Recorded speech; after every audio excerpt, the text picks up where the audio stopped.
আগের দিন তো দেখেছিলে আমি ঠাকুরনগরের মেলাতে এসেছি, আর মেলাতে এসেই আমরা মন্দির একটু ঘুরে মেলার ভেতরে ঢুকলাম। এসেই দেখছি কত রকমের জিনিসপত্র বসছে, শিব ঠাকুর, আর এদিকে শাখা পলাও বসছে, আর কতগুলো আইচার মালাও বসেছে। পিতলের জিনিসপত্র, ঠাকুরের বাসনপত্র সবই বসেছিল। ছোট ছোট ঠাকুরের বিগ্রহগুলো দেখো কত সুন্দর না। কাকা দোকানে এসে ডাঙ্কাগুলো দেখছিল ভালো কিনা। আর এই মেলাতে তোমরা লোহার ছুরি, কাঁচি, হাতা, খুন্তি, ঝাঁঝরি সবকিছুই পেয়ে যাবে। মেলা ঘুরে যেই জায়গাটায় আমরা ছিলাম সেখানে চলে এসেছি বাড়িটায়, আর এখানে দেখছি রান্নাবান্না হয়েছে। রাত্রি 2:10 বাজে, রান্নাবান্না এখনো হচ্ছে, আর একটু পরেই আমাদের খাবার দাবার দেওয়া স্টার্ট হবে। মা, দিদিমা, দিদিরা এই পাশে বসছে, আর আমি এই পাশের বাড়ি কাকিমার সাথে বসেছিলাম। আর সুন্দর একটা ঘ্রাণানো অর্ধভোজনও করে নিলাম, কেন কি আমার সব থেকে পছন্দের খিচুড়ি গোবিন্দভোগ চালে সেটাই করেছিল।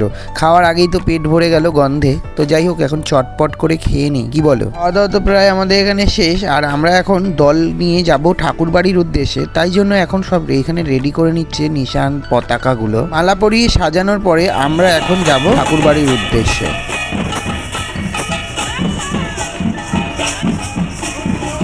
দেখতে দেখতে ঠাকুর বাড়ির সামনে চলেও আসলাম, আর মন্দিরে উঠলাম না, কেন কি এত ভিড়। তো সামনেই আমি পতাকা নিয়ে রয়েছি, নিশান নিয়ে, এটাই নিয়ে এখন পরিদর্শন করব ঠাকুরের সামনে। আর আজকে সবার মুখে একটাই নাম, হরি নাম।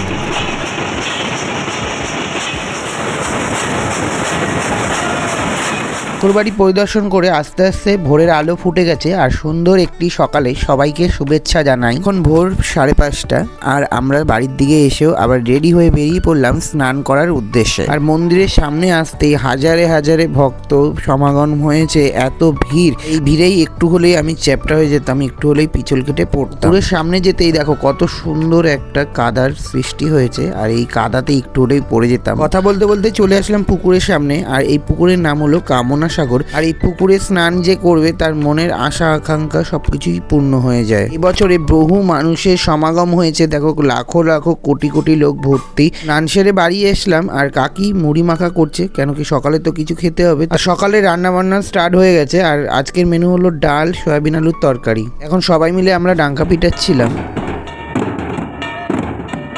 কিছুক্ষণ বাদে আমরা এসেছি আবার মন্দিরের সামনে, আর আমার একটা বন্ধুর সাথেও এখানে এসে দেখা হয়ে গেল। আর দেখো কত সুন্দর একটা ডাঙ্কা, বড় ডাঙ্কা, এটা কিন্তু নলহাটার দিয়ে এসছে। এরই মধ্যে আমরা ঢুকে গেলাম একটু মেলার দিকে, আর মেলাতে এসে কিছু জিনিসপত্র কেনাকাটা করলাম, ঠাকুরের জিনিসপত্র। আর পুরের খাওয়া দাওয়ার পরে আমরা সবাই মিলে এখন ডাঙ্কা বাজাচ্ছিলাম।